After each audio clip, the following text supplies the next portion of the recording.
الحمدللہ رب العالمین والعاقبۃ للمتقین الصلاۃ والسلام علی خاتم الانبیاء والمرسلین اما بعد۔ السلام علیکم ناظرین اکرام، آج ہم بات کریں گے نبی صلی اللہ علیہ وسلم کے خطبہ جمعہ پر۔ نبی صلی اللہ علیہ وسلم اپنے خطبے کا آغاز کس طرح کرتے تھے؟ ہم پہلے اس کی عربی پڑھتے ہیں اور پھر ترجمہ سنیں گے انشاءاللہ۔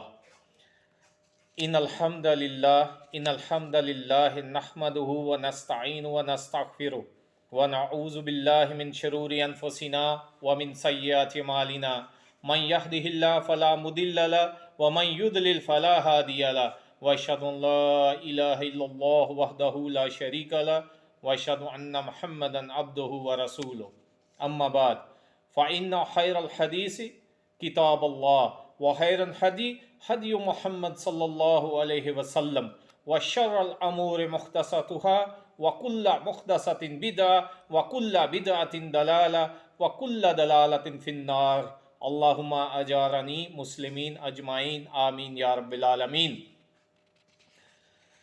بلا شبہ سب تعریفیں اللہ سبحانہ و تعالیٰ ہی کے لیے ہیں۔ ہم اسی کی تعریف کرتے، اسی سے مدد مانگتے اور اسی سے بخشش طلب کرتے ہیں۔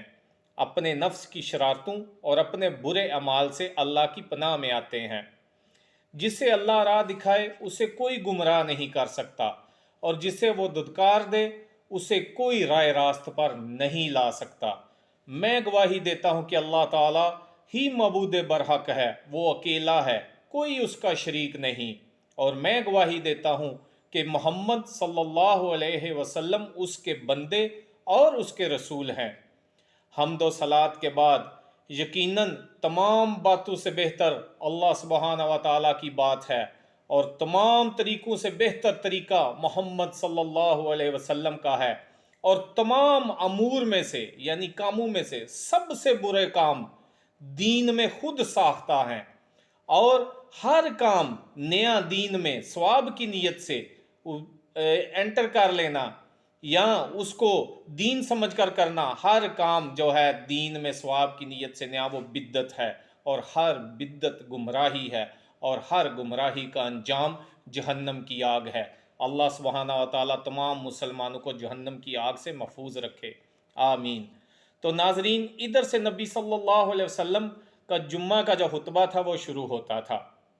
دیکھیں، نبی صلی اللہ علیہ وسلم پہلے اللہ کی تعریف بیان کر رہے ہیں، اور پھر اللہ سے مدد مانگ رہے ہیں، اور اپنے نفس کی جو کوتاہیاں ہیں، گمراہیاں ہیں، اس سے اللہ سبحانہ و تعالیٰ کی پناہ مانگ رہے ہیں اس سے۔ اور یہ نبی صلی اللہ علیہ وسلم فرما رہے ہیں کہ جسے اللہ راہ دکھائے اسے کوئی گمراہ نہیں کر سکتا، اور جسے اللہ دھتکار دے اپنے در سے، گمراہ کر دے، اسے کوئی راہ راست پر نہیں لا سکتا۔ اور نبی صلی اللہ علیہ وسلم کہتے تھے کہ میں گواہی دیتا ہوں کہ اللہ ہی معبود برحق ہے، وہ اکیلا ہے، اس کا کوئی شریک نہیں، اور محمد صلی اللہ علیہ وسلم اس کے بندے اور رسول ہیں۔ یہ نبی صلی اللہ علیہ وسلم ہر جمعے میں اس طرح شروع کرتے تھے۔ پھر آپ صلی اللہ علیہ وسلم کہتے تھے حمد و ثنا کے بعد اللہ سبحانہ و تعالیٰ کی جو بات ہے، جو کتاب ہے، وہ سب سے بہتر حدیث ہے، یعنی بات ہے، اور جو سب سے بہتر طریقہ ہے وہ محمد صلی اللہ علیہ وسلم کا ہے۔ اور سب سے جو برا کام ہے، شر الامور، یعنی امور میں سب سے جو شر کام ہے، یعنی سب سے برا، سب سے گندا جو کام ہے، وہ دین میں نیا کام جو شامل کیا جاتا ہے ثواب کی نیت سے، وہ سب سے برا کام ہے۔ اور ہر نئی ایجاد جو ہے وہ بدعت ہے، اور ہر بدعت گمراہی ہے، اور ہر گمراہی جو ہے وہ جہنم کی آگ تک لے جاتی ہے۔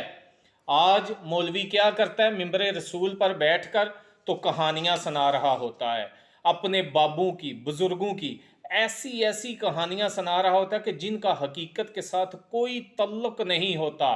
کوئی اپنے بابے کی تعریفیں بیان کر رہا ہوتا ہے کہ انہوں نے فلاں اتنے مردے زندہ کر دیے، وہ پانی پر چل لیتے تھے، وہ ادھر دائیں جب سلام پھیرتے تھے تو سارے حافظ قرآن ہو جاتے تھے، اور جب بائیں سلام پھیرتے تھے تو وہ سارے ناظرہ ہو جاتے تھے۔ اور اس طرح کی بہت سی بے شمار کہانیاں جو ہیں وہ ممبر رسول پر بیٹھ کر بیان کی جاتی ہیں۔ نبی صلی اللہ علیہ وسلم کبھی بھی ایسا نہیں کرتے تھے. نبی صلی اللہ علیہ وسلم اس طرح خطبہ اپنا شروع کرتے تھے اور یہ پڑھتے تھے ہر جمعے میں. اب امت کو، اپنے صحابہ کو اس سے خبردار کرتے تھے کہ دین میں کوئی نیا کام ایجاد نہ کرنا. اللہ سبحانہ و تعالیٰ نے قرآن حکیم میں بھی فرمایا ہوا ہے، اے ایمان والو اللہ اور اس کے رسول سے آگے نہ بڑھو. تو پھر یہ لوگ ایسی ایسی مثالیں دیتے ہیں، جی کہاں لکھا ہوا ہے کہ یہ منع ہے، کہاں لکھا ہوا ہے کہ نہ کرنا. وہ کئی ایسے مسخرے ہیں، وہ یہ کہتے ہیں کہ قرآن میں جس چیز کی ممانت نہیں ہے، جو لکھا نہیں ہوا کہ یہ منع ہے، وہ جائز ہی جائز ہے، اس کے جائز ہونے کی یہ دلیل ہے. لا حول ولا قوت الا باللہ. نہیں، جو کام نبی صلی اللہ علیہ وسلم نے نہیں کیا وہ تم بھی نہ کرو. عقل کے اندو ذرا سوچو، یہی اللہ اور اس کے رسول سے آگے بڑھنا ہے کہ جس کا حکم اللہ نے نہیں دیا اور نبی صلی اللہ علیہ وسلم نے وہ کام نہیں کیے، وہ تم نہ کرو. وہ تم کر کے کیا ثابت کرنا چاہتے ہو؟ کہ تمہیں دین بہتر پتہ چل گیا، بہتر سمجھ آ گئی ہے تمہیں نبی صلی اللہ علیہ وسلم سے زیادہ؟ معاذ اللہ. نہیں، یہی دین میں نئے کام اور اللہ اور اس کے رسول سے آگے بڑھنا، یہی وہ چیز ہے کہ بندہ وہ کام کرے جو اللہ کے احکام میں نہیں ہے اور نبی صلی اللہ علیہ وسلم نے نہیں کیا اور آپ کے صحابہ نے بھی نہیں کیا. اور ہر نیا کام جو ہے، پھر مثالیں دیتے ہیں، جی ادھر تب تو پکے جو ہیں لینٹر نہیں تھے مسجدوں پر، پنکھے نہیں لگے ہوئے تھے، ہوائی جہاز نہیں تھے. اوے عقل کے اندو، یہ ضرورت کی چیزیں ہیں، یہ آسانیاں اللہ سبحانہ و تعالیٰ نے اپنے بندوں کے لیے پیدا کی ہوئی ہیں. یہ جو ٹرینیں ہیں، بسیں ہیں، یہ مواصلات کا جو نظام ہے، یہ ساری چیزیں، یہ جو ہوائی جہاز ہیں، یہ کاریں، گاڑیاں، یہ سارا اللہ سبحانہ و تعالیٰ نے انسان کی سہولت کے لیے پیدا کیا ہوا ہے. یہ کوئی دین میں نیا کام نہیں ہے. دین میں نئے کام وہ ہے جو آپ قرآن و سنت سے ہٹ کر لوگوں کو سنت سے روک کر اس سائیڈ پہ لگا رہے ہو، گمراہیوں پر، بدعات پر. یہ ہیں وہ بدعات جس کا ذکر نبی صلی اللہ علیہ وسلم ہر جمعے میں کرتے تھے. پھر آپ صلی اللہ علیہ وسلم سورہ آل عمران کی آیات پڑھتے تھے، یا ایھا الذین آمنوا اتقوا اللہ حق تقاتہ ولا تموتن الا وانتم مسلمون. اے ایمان والو اللہ سے ڈرو جیسا کہ اس سے ڈرنے کا حق ہے، اور تم نہ مرنا مگر مسلمان ہو کر. پھر نبی صلی اللہ علیہ وسلم فرماتے تھے، یا ایھا الناس اتقوا ربکم الذی خلقکم من نفس واحدہ وخلق منها زوجها وبث منہما رجالا کثیرا ونساء واتقوا اللہ الذی تسألون بہ والارحام ان اللہ کان علیکم رقیبا. اے لوگو اللہ سے ڈرو جس نے تمہیں ایک مرد اور ایک عورت سے پیدا کیا، اور پھر تمہیں ان سے بہت سے زیادہ کثیر تعداد میں مرد اور عورت کو پیدا کر کے تمہیں دنیا میں پھیلا دیا. اور اللہ سے ڈرو جس کے نام پر تم سوال کرتے ہو، جس کے نام پر تم مانگتے ہو، اور رشتوں کو قطع کرنے سے بچو، بے شک اللہ تمہیں ہر حال میں دیکھ رہا ہے. پھر نبی صلی اللہ علیہ وسلم یہ آیات پڑھتے تھے، یا ایھا الذین آمنوا اتقوا اللہ وقولوا قولا سدیدا یصلح لکم اعمالکم ویغفر لکم ذنوبکم ومن یطیع اللہ ورسولہ فقد فاز فوزا عظیما. اللہم اجعلنا من الفائزین، آمین یا رب العالمین. اے ایمان والو اللہ سے ڈرو اور بات کرو سیدھی. جو سیدھی سے کیا مراد ہے؟ کہ قرآن و سنت کی بات کرو اور اللہ سے ڈرو. اور جس نے اللہ اور اس کے رسول کی پیروی کی، یقیناً اس نے کامیابی حاصل کر رہے، اور اس نے بہت بڑی کامیابی حاصل کی.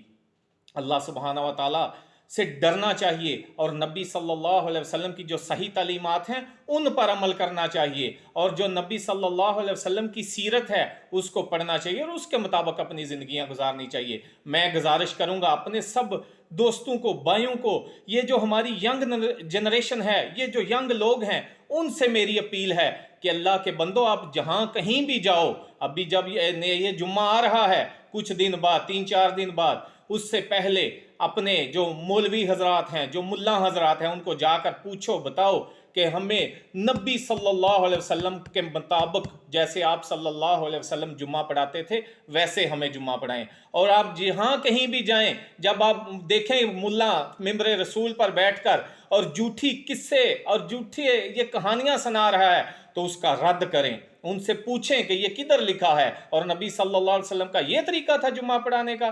یہ وہ خطبہ ہے جو نبی صلی اللہ علیہ وسلم ہر جمعے میں پڑھتے تھے اور پھر بعد میں واعظ و نصیحت کرتے تھے۔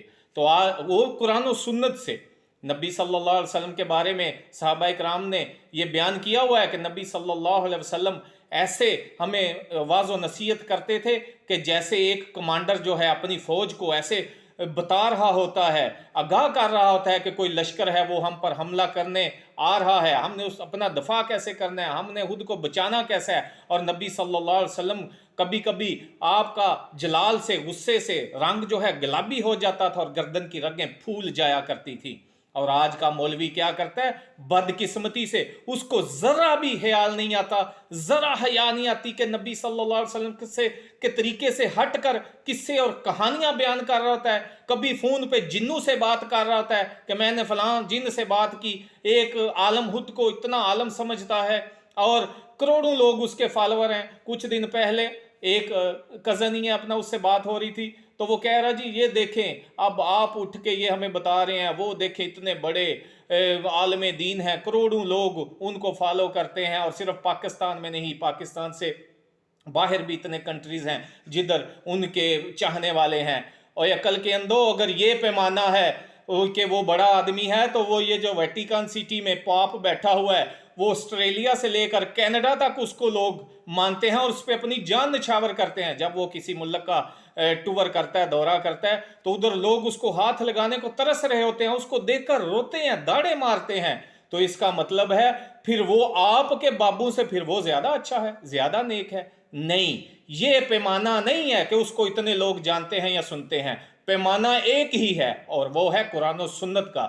جس نے قرآن و سنت پر بات کی وہ ہمارا محسن ہے ہماری سار آنکھوں پر، اور جس نے قرآن سے ہٹ کر بات کی ہم اس کا رد کریں گے اور اس کو کہیں گے کہ یہ خود بھی گمراہ ہے اور کروڑوں لوگوں کو بھی گمراہ کر رہا ہے۔ اللہ سبحانہ و تعالیٰ سے دعا ہے کہ اللہ ہمیں صحیح دین سمجھنے اور پڑھنے کی اور اس پر عمل کرنے کی توفیق دے۔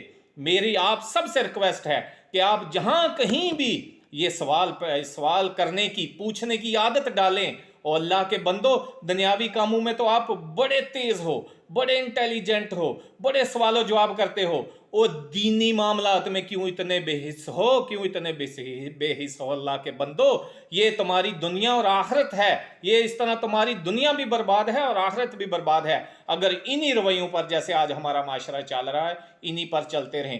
سوال کی عادت ڈالو۔ یہ اپنے جو مولوی حضرات ہیں، ملا حضرات ہیں، ان سے پوچھو کہ یہ جو کہانیاں ممبر رسول پر جھوٹی تم ہمیں سناتے ہو، ان کا کہاں لکھا ہوا ہے، کہاں اس کی دلیل ہے؟ اور اللہ کے بندو، ان سے کہو کہ ہمیں نبی صلی اللہ علیہ وسلم کے خطبہ کے مطابق وہی خطبہ ہمیں دیا کرو، جیسے نبی صلی اللہ علیہ وسلم قرآن و سنت سے واعظ و نصیحت کرتے تھے، ہمیں بھی ویسے ہی نصیحت کیا کرو۔ ٹھیک ہے؟ یہ ہماری ذمہ داری ہے کہ ہم ان سے پوچھیں، یہ جو ملا اور مولوی حضرات ہیں، اور ان کو یہ بتائیں اور ان کو اس طرف لے کر آئیں کہ یہ قرآن و سنت کے مطابق ہمیں جمعہ پڑھائیں اور نماز پڑھائیں۔